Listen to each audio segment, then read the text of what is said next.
Alright, back with beginning beekeeping in Texas. So, we've got pollen patties that are frozen solid together. Great thing is if they're the ones, what you do is you put, if you're making your own, make sure you put wax paper between them.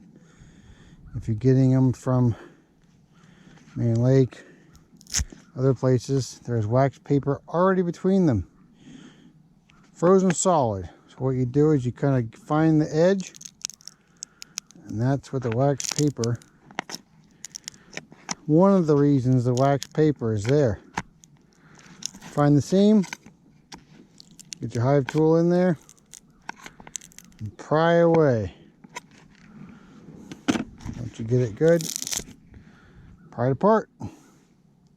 Also leave the wax paper on when you're feeding so the hive beetles can't get in here, and there's going to be these holes. Put those down so the bees can more readily access it. And I cut these into 1-inch strips so the bees can take it down even faster.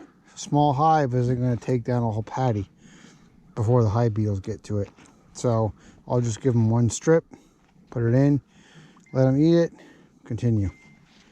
So that was it, just a little tips and tricks, and there you go. The reason I'm doing this is because I got a nuke that we got out of a water meter, and we're going to be feeding them. Also, I got some combs full of honey out of the freezer. So we're going to do that next. Alright, thanks for watching. Like, comment, subscribe. Really helps me out.